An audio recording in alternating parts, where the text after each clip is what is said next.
दुनिया में कौन है जो 100 साल से ज्यादा जीता हो?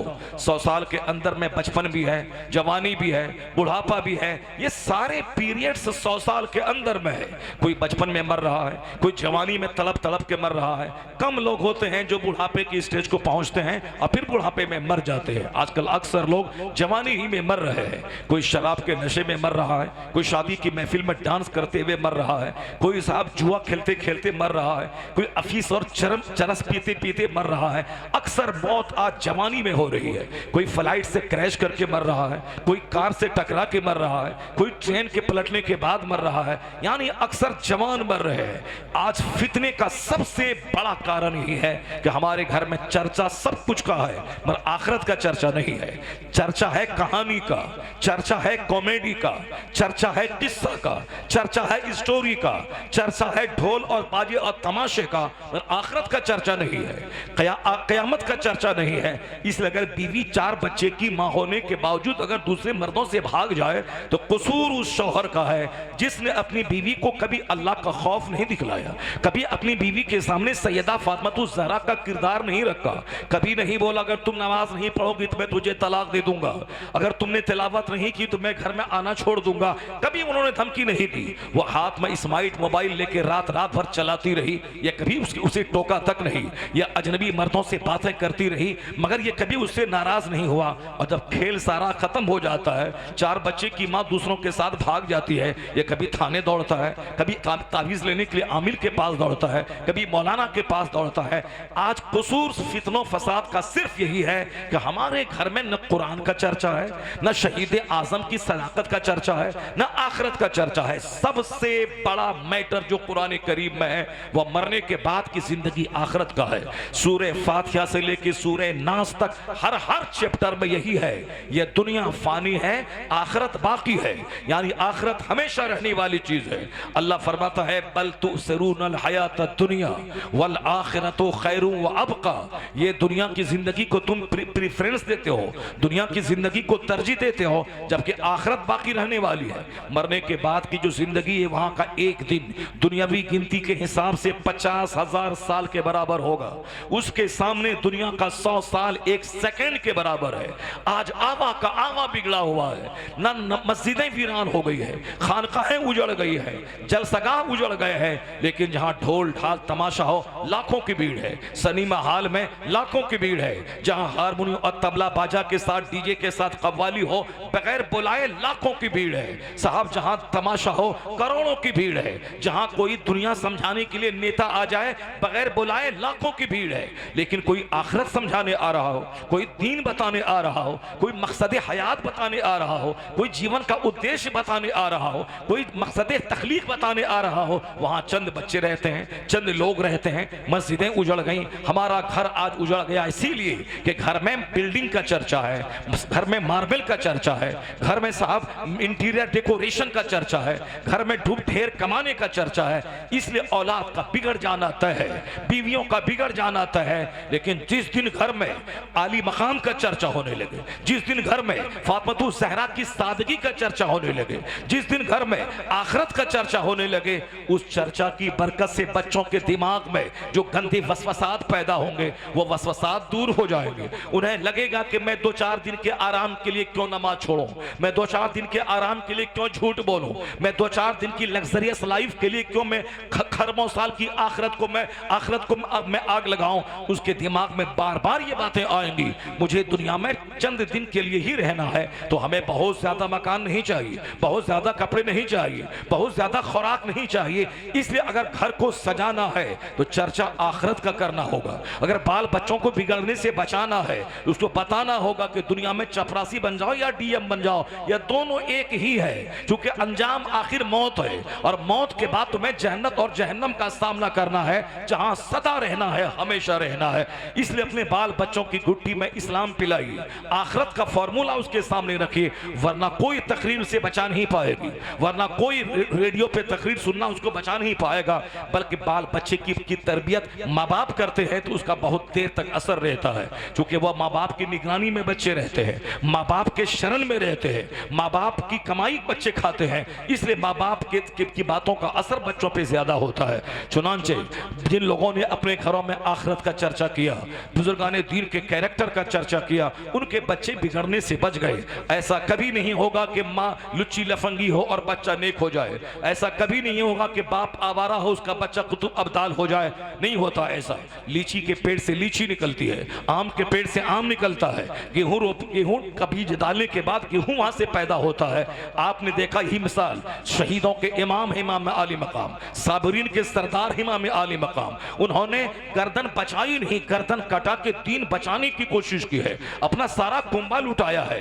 कायनात के लिए मॉडल है इमाम आली मकाम, रुए जमीन के लिए आदर्श इमाम आली मकाम, अपने बेगाने सबको जीने का हौसला देते इमाम आली मकाम, जिन्होंने तारीख रच दी, जिन्होंने अपने खून से जबरदस्त तारीख लिख दी, जिन्होंने अपने बाल बच्चों को अल्लाह के नाम पे कुर्बान करके बता दिया कि सबसे बड़ी चीज तो है अल्लाह के दीन को बचाना।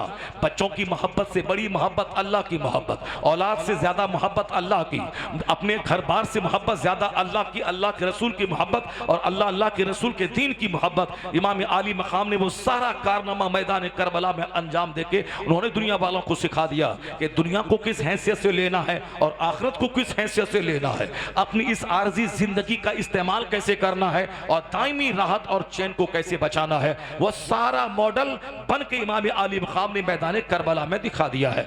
इतना बड़ा बच्चा किस माँ ने जन्म दिया, जिन्होंने तारीख का रुख बदल दिया हो, जिन्होंने तारीख का धारा बदल दिया हो, जिन्होंने तारीख के रुख को मोड़ दिया हो। इतना बेटा, इतना जबरदस्त बेटा किसने दिया है?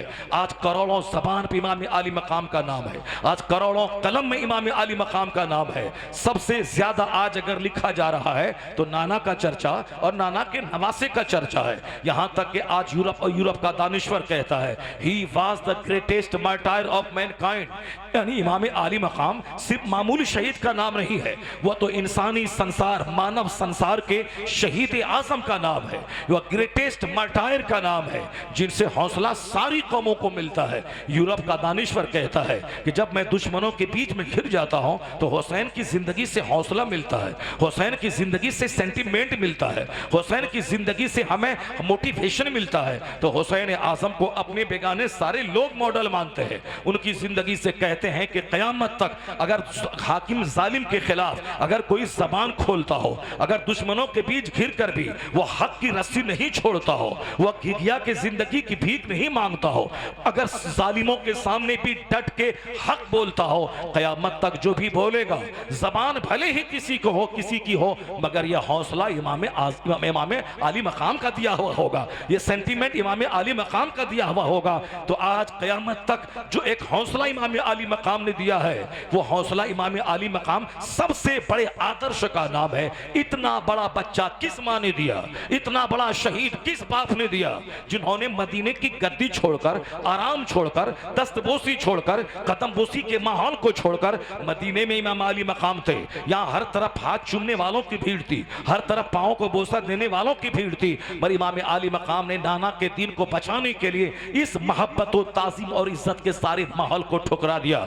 मदीने का अच्छा खाना, मदीने में अच्छे बिस्तर पे आराम करना, मदीने में अच्छे माहौल में इज्जत करने वाले अकीदतमंदों के बीच में रहना, ये सारी कुर्बानी इमाम आली मकाम ने देकर भूख का रास्ता इख्तियार कर लिया, प्यास का रास्ता इख्तियार कर लिया, अपने बाल बच्चों की जाहिरी राहत की तबाही का रास्ता इख्तियार कर लिया। ये वही कर सकता है जो दुनिया वालों के लिए आदर्श बन के आ रहे हो, दुनिया वालों के लिए मॉडल बन के आए हो। तो इतना बड़ा बच्चा जो खून बहा के दीन समझाया हो, गर्दन कटा के इस्लाम समझाया हो, अपने बाल बच्चों को शहादत का जाम पिला के दीन समझाया हो, किस माँ ने दिया है दुनिया को, किस बाप ने दिया है दुनिया को? माँ ऐसी थी जो नमाज़े पंजगाना की पाबंद, रात में नमाज के लिए खड़ी हो जाए तो एक सजदी में सुबह हो जाए और फिर 3 दिन 4 दिन का फाका हो, जबान पे एक शिकायत नहीं आए, न कभी शौहर से लड़ाई है कि मैं तेरे घर में पेट भर के खाना मैं भूल गई, मैं जब से तेरे निकाह में आई है अच्छा कपड़ा पहनना मैं भूल गई, यानी तेरे पास रहने की तंगी,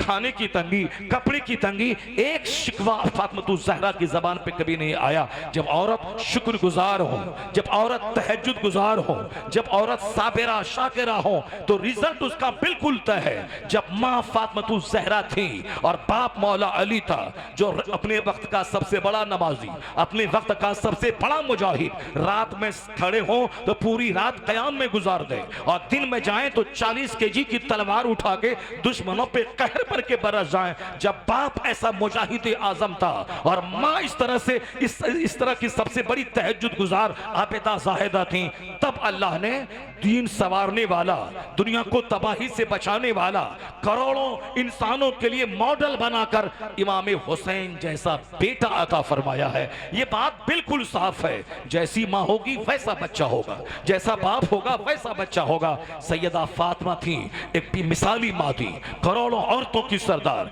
जिन्होंने सब्र की इंतहा कर दी, जिन्होंने दीन पर चलने की इंतहा कर दी, जो बाप की शबीह बनकर अपने पैगंबर, अपने वालिद गिरामी की सुन्नतों पे अमल करके दुनिया वालों के सामने एक ऐसी छवि रखी, ऐसे पर्दे की छवि, अब तन्हाई में रहने की छवि, अपनी इज्जत बचाने की छवि, दुनियादारों के चेहरों से अपना चेहरा बचाने की छवि। सैयदा फातिमा ने वसीयत की थी, अगर मैं मर जाऊं तो मुझको रात के वक्त में दफनाना, इसलिए कि दिन में कोई मेरी डेड बॉडी पे किसी की नजर ना पड़े, मुझे रात में दफनाना। जिस फातिमा को जिंदगी में किसी मर्द ने, अजनबी मर्द ने नहीं देखा, उस फातिमा की वसीयत थी मुझको रात में दफन करना। हिकमत यही थी कि जिसके जिस्म को लोगों ने दुनिया में नहीं देखा, मरने के बाद भी उनकी डेड बॉडी पे खैर मर्दों की नजर नहीं पड़े, उनकी लाश पे अजनबी मर्दों की नजर नहीं पड़े। आज मेरे जैसा छोटा आदमी, इसकी मां अगर आज मर जाती है तो यह फजर जोहर असर के बाद माइक से ऐलान होता है कि फला साहब की मां मर गई है, और कल दोपहर जुमा की नमाज के बाद उसका जनाजा होगा, कसीर तादाद में जनाजे में शरीक हो जाइए, यानी उसका जनाजा 10,000 आदमी का जनाजा हो, तब इसकी इज्जत में ऐसा लगता है कि 4 चांद लग गया हो। यानी हम चाहते हैं कि हमारी मां का जनाजा इतना बड़ा हो कि 10,000 लोग आ जाए। सैयदा फातिमा के इंतकाल की सिर्फ खबर फैल जाती, 1 लाख से ज्यादा सहाबा कराम मौजूद हो जाते उनके जनाजे में, लेकिन सिद्दीक अकबर रज़ियल्लाहु ताला अन्हु जो अमीरुल मोमिनीन है, उनको खबर तक नहीं की मौला अली ने, और रात में सैयदा फातिमा को दफन कर दिया। जब सुबह हुई, सिद्दीक अकबर ने आके मौला अली से कहा कि आपने ऐसा क्यों किया, कि आपने मुझको खबर तक नहीं की। मगर मौला अली ने क्या कहा कि सैयदा की वसीयत यही थी कि मुझको रात के वक्त में दफन कर देना, रात के वक्त में दफन कर देना। मैंने उनकी वसीयत पर अमल किया था। कैसी थी फातिमा, जिन्होंने सारी जिंदगी गैर मर्दों से अपने आप को तो बचाई ही, मगर अपनी लाश को भी बचाने की वसीयत कर गई। वो खवातीन जो हुसैन के नाम पे ताजिया के पीछे दौड़ रही है, निशान के पीछे दौड़ रही है, जो ताबू इमाम हुसैन के नाम पे इमाम बाला दौड़ रही है, इमाम बाला दौड़ रही है, जबकि शरीयत ने उसे कहा है कि नमाज पढ़ना सबसे बड़ा फर्ज है, मगर वह तन्हा अपने घर में पढ़े, मस्जिद में नहीं जाए। मर्द मस्जिद में नमाज पढ़े, उसे जमात के साथ नमाज पढ़ेंगे तो 25 गुना ज्यादा सवाब मिलेगा। यानी एक बार जमात के साथ नमाज पढ़े, उसे 25 गुना ज्यादा सवाब मिलेगा। अगर आदतन नमाज छोड़ दें, जमात से मस्जिद में नमाज पढ़ना, मस्जिद जाना, जमात से नमाज पढ़ना, वह फासिक मरदूदु शहादा है, यानी वह जुर्म, बड़े जुर्म का मुर्तकिब कहलाएगा। लेकिन औरत तन्हा पढ़े, उसे मर्दों को जो सवाब मस्जिद जाने का मिलेगा, उसको घर में रहने का सवाब मिल जाए। घर में रह के तन्हा नमाज पढ़े, वही सवाब उसको मिल जाएगा। मर्द जुमा की नमाज जाके पढ़े, औरतें ज़ोहर अपने घर में पढ़े, मर्दों को जुमा का जो अज्र मिलेगा वो औरतों को पर्दे में रहने की वजह से वही अज्र ज़ोहर पढ़ने का मिल जाएगा। मर्द ईद बकरीद की नमाज ईदगाह में जाके पढ़े, औरतें अपने घर में रहे, औरतें कोई नमाज नहीं पढ़े, ना ईद की पढ़े ना बकरीद की पढ़े, वो अपने घर में रहे, वह चाश्त पढ़ ले, उसे ईद बकरीद की नमाज का सवाब मिल जाएगा। चूंकि उनका पर्दे में रहना ईदगाह जाने से ज्यादा बेहतर है, उनका पर्दे में रहना जुमा की नमाज के लिए मस्जिद जाने से बेहतर है। तो जो शरीयत जुमा की नमाज फर्ज औरतों पे नहीं किया, वो शरीयत औरतों को इमाम बाड़ा जाने का परमिशन कैसे देगी? वो औरतों को 40वां की महफिल में निशान और ताजिया के पीछे जाने का परमिशन कैसे देगी? वह मज़ारात की हाजिरी के लिए मर्दों के बीच में घुसकर इख्तलात मर्द-ओ-ज़न करवाने के लिए उस औरतों को परमिशन मज़ार पे जाने की कैसे देगी? वह बिल्कुल साहब जींस टी शर्ट पहन के अजनबी मर्दों के साथ कॉलेज में बैठकर 2-4 सिक्के दुनिया के कमाने के लिए वो गैर मर्दों के साथ बैठने का परमिशन कैसे देगी? आज अपने हाथों से लोग जुर्म करते हैं, और जब जुर्म का रिजल्ट निकलता है तो सीना पीटते हैं कि ऐसा क्यों हो गया। एक जवान मर्द के साथ कोचिंग सेंटर में औरतों को बिठाने वाला, क्लास में औरतों को बिठाने वाला, 18 साल की औरत 18 साल का मर्द दोनों एक साथ टेबल पे हैं, कोचिंग सेंटर पे हैं। अब बताएं, अगर वहां ज़िना सादिर हो जाए, अगर वहां इज्जत खतरे में पड़ जाए, अगर वहां प्रोस्टिट्यूट का माहौल पैदा हो जाए, अगर वहां आदमी की आबरू खतरे में पड़ जाए, उसका जिम्मेदार कौन है? उसका जिम्मेदार वही है जिन्होंने इन दोनों अजनबी को एक टेबल पे बैठाया है, इन दोनों अजनबी को एक क्लासरूम में बैठाया है।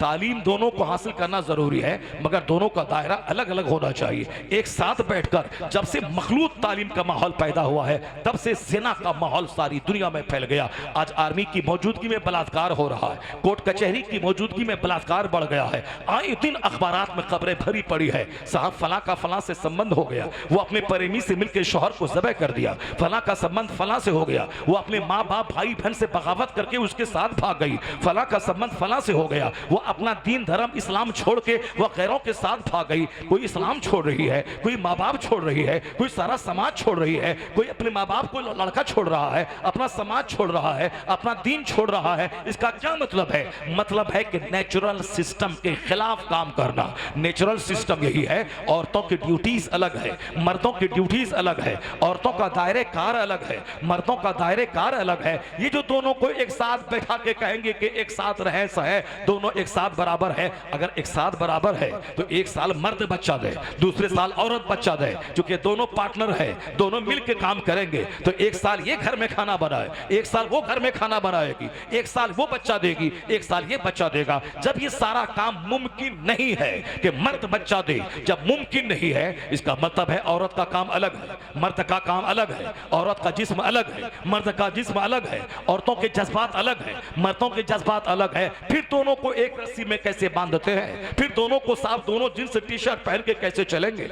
दोनों साफ टी शर्ट पहन के कैसे चलेंगे? दोनों साफ नीम वस्त्र होके कैसे समाज में जिएंगे? इसका मतलब है कि आज जो कुछ भी तबाही आई है और जो कुछ भी बर्बादी आई है, उस बर्बादी के पीछे फितरत के खिलाफ काम करना दाखिल है। फितरत के खिलाफ कुदरत का कानून है, जैसी जमीन वैसी फसल, जैसा दरख्त वैसा फल, जैसा बीज वैसी फसल। ये आप हमारे लिए मॉडल है फातिमा ज़हरा, हमारे लिए मॉडल है मौला अली। सैयदा फातिमा ने वसीयत की मुझको रात में दफन करना, दिन के वक्त में नहीं। हिकमत यही है कि मेरी डेड बॉडी पर भी गैर मर्दों की नजर नहीं पड़े। मसला है कि सर से बाल, अगर कोई मूंड सर से बाल जो जुदा हो जाए, औरत जो कंघी करती है, उस कंघी में जो बाल टूट जाए, उस बाल का भी पर्दा है, उसको जमीन में गाड़ दिया जाए ताकि अजनबी मर्दों की नजर उस टूटे हुए बाल पे ना पड़े। तो जो सर के बाल सर से जुदा हो जाए, उसका पर्दा है, उसको अजनबी मर्द नहीं देखें। तो जो बाल सर के सर से मिले हुए हैं, जो औरतों के बाल सर से मिले हुए हैं, उस बाल का देखना कितना फितने का बाइस होगा। मैं पता नहीं क्या हो गया है मर्दों के दिल दिमाग में, औरतों की सोच में। आप नंगे सर चलना, बालों को लहरा के चलना, यहां तो बाल टूटे हुए को देखना दुरुस्त नहीं है, तो लगे हुए बाल को देखना कैसे दुरुस्त होगा? बेपर्दगी का एक आम माहौल पैदा हो गया। यही वजह है, मैं कह सकता हूं, आज बच्चे चोर पैदा हो रहे हैं, आज बच्चे खोंडा पैदा हो रहे हैं, आज बच्चे लुच्चा लफंगा पैदा हो रहे हैं, आज बच्चे शरीर और फितीन पैदा हो रहे हैं, आज बच्चे खबीस और मरदूद पैदा हो रहे हैं। आज बच्चों को देखकर कलेजा ठंडा नहीं होता, आज बच्चों को देखने के बाद आदमी का तलवे का गुस्सा सर पे आ जाता है। न जाने कब इस बच्चे की वजह से कोई पुलिस मेरे दरवाजे पे आ जाए, न जाने कब इस बच्चे की वजह से कोई दूसरे खानदान का आदमी पंचायती करने मेरे दरवाजे पे आ जाए। यानी बच्चा जवान होने के बाद पहले बाप का कलेजा ठंडा होता था, मेरा बच्चा जवान हो गया, अब यह जॉब करेगा, खेती बाड़ी करेगा, मेरा बोझ हल्का करेगा, मेरा नाम ऊंचा करेगा, मेरी इज्जत में चार चांद लगाएगा। आज तो हर बाप डरता है कि कहीं मेरा बेटा मेरे खानदान की सातों पुश्त की इज्जत को मिट्टी में ना मिला दे। आज बाप डर रहा है बेटी के जवान होने के बाद कहीं मेरी आबरू ना मिट्टी में मिल जाए। इसका कसूरवार कौन है? कसूरवार वही है जिसने अपने घर में ढेर पैसा जमा करने, माल दौलत इकट्ठा करने, साहब अपने घर को सजाने, दरवाजे पे कार खड़ी करने, ये सारा सपना तो पाला, पर अपनी औलाद की तरबियत का ख्याल नहीं किया, अपनी औलाद को तरबियत में रखने के बारे में कुछ न, अपनी औलाद को कंट्रोल में रखने के बारे में कुछ नहीं सोचा, और खुद शादी से पहले एक नेक औरत का सिलेक्शन नहीं किया, बल्कि खूबसूरत औरत का सिलेक्शन किया। जबकि पैगंबर आज़म ने मना किया था कि सिर्फ खूबसूरत औरत से शादी मत करना, ला तज़व्वजूहुन्ना लिहुस्निहिन्ना, सिर्फ खूबसूरत औरत से शादी मत करना, वो यह हुस्न उसका तबाह बर्बाद कर डालेगा। सिर्फ ऊंचे खानदान से मिलने के शौक में शादी मत करना, वरना तुझे जलील समझेंगे। सिर्फ मालदार औरत से शादी मत करना, वरना तुम कंगाल और गरीब हो जाओगे। दीनदार को तरजीह देना, अखलाक वाली को तरजीह देना। काली कलोटी दीनदार औरत तेरे हक में बेहतर है। हुजूर ने साफ लफ्जों में कहा कि वाला अमतुन सौदा ज़ातु दीनिन अफजल, यानी तेरी होने वाली बीवी अगर काली कलोटी है लेकिन अगर वो दीनदार है तो तेरे हक में बेहतर है। आज जब समाज तबाह हो रहा है, औरतें हाथ से बाहर निकल रही है, कदम कदम पे घर घर में जिनाकारी का माहौल पैदा हो गया है, तब जाके लोग सर फोड़ के कहते हैं क्यों मैंने खूबसूरत औरत से शादी कर ली थी, ये तो दो चार मर्दों से दिल लगाती है, मैं जो सोचा था वो नहीं हुआ। जाहिर सी बात है, बंदों का सोचा हुआ कब होगा? सुकून नहीं मिलेगा अपने मन के हिसाब से चलने में, चैन नहीं मिलेगा अपनी तबीयत की गुलामी में, सुकून नहीं मिलेगा फिल्मी दुनिया की नकल में, क्योंकि अल्लाह ने सारा सुकून मुस्तफा की गुलामी में रख दिया है। जो मुस्तफा की बात मानेगा, जो मुस्तफा के तरीके पे चलेगा, जो मुस्तफा के आदर्शों को मानेगा, जो हुजूर के तरीके पे चलेगा, वो रहे मिट्टी के घर में, अल्लाह बादशाहों जैसा सुकून उसकी जिंदगी में अता फरमा देगा। सारा सुकून मुस्तफा की गुलामी में है, सारा सुकून मुस्तफा की शरीयत और सुन्नत पे अमल करने में है। मगर लोग सुन्नत और शरीयत पे चलने को बोझ समझते हैं और सोचते हैं कि मैं अपनी नफ्स की ख्वाहिशात की तकमील करूं, मजा मिल जाएगा, जो जो नफ्स कहता हो मैं करता जाऊं, मजा मिल जाएगा। जो जो ख्वाहिशात हमारे दिल में उमड़ रही हैं वह सारी ख्वाहिशात पूरी हो जाएं, जिंदगी में मजा मिल जाएगा।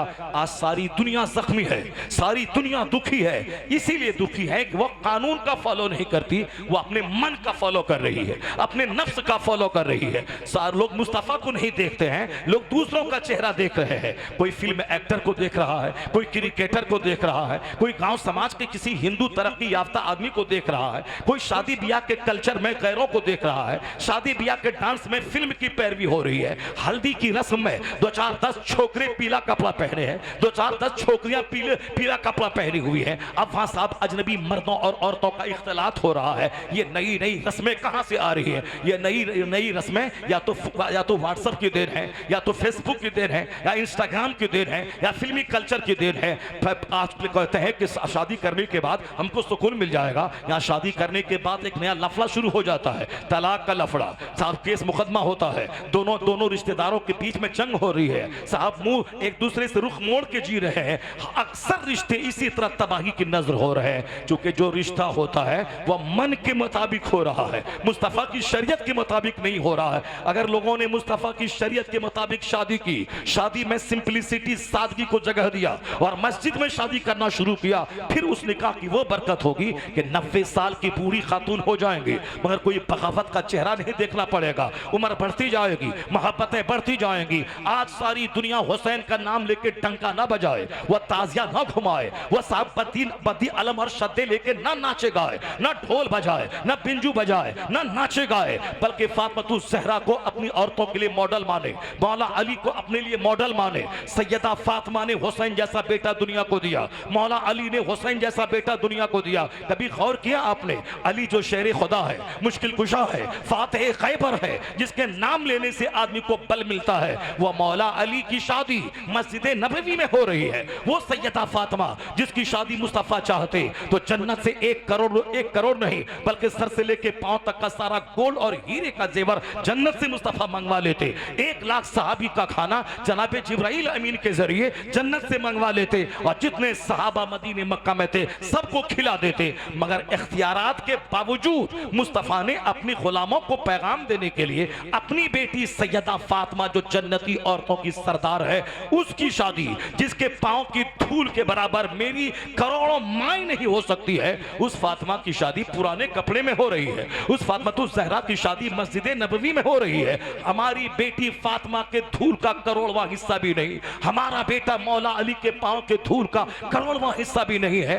तकवी तन्हाई में गौर करें कि जब मौला अली की शादी सिंपल मस्जिद में हो रही है, सैयदा फातिमा की शादी मस्जिद में पुराने कपड़े में हो रही है, तो हम किस खेत के बोली हैं? हमें भी अपने समाज को तबाही से बचाने के लिए मस्जिद के निकाह को फरोग देना होगा, शादी में सादगी अपनानी होगी। ये मुतालबे जहेज का जो काफिराना कल्चर चला है, इस काफिराना कल्चर को मिटाना होगा। शादी ब्याह में 25 साल की पूरी गाढ़ी कमाई जो ताश के पत्तों की तरह पानी की तरह हम बहा देते हैं, इस काफिराना कल्चर को खत्म करना होगा।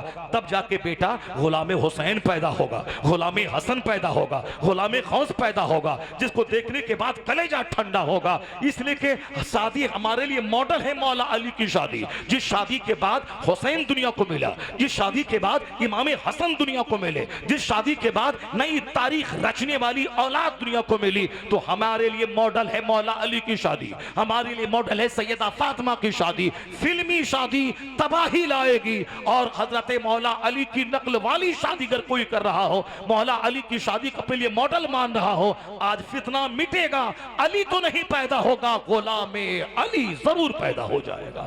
गुलाम अली जरूर पैदा होंगे, गुलाम हसन जरूर पैदा होंगे। मुहर्रम की इस तारीख को लोगों ने साहब ढोल बाजे की तारीख बना दिया, लोगों ने फर्जी करबला की तारीख बना दिया, लोगों ने फर्जी इमाम बाड़ी की तारीख बना दी।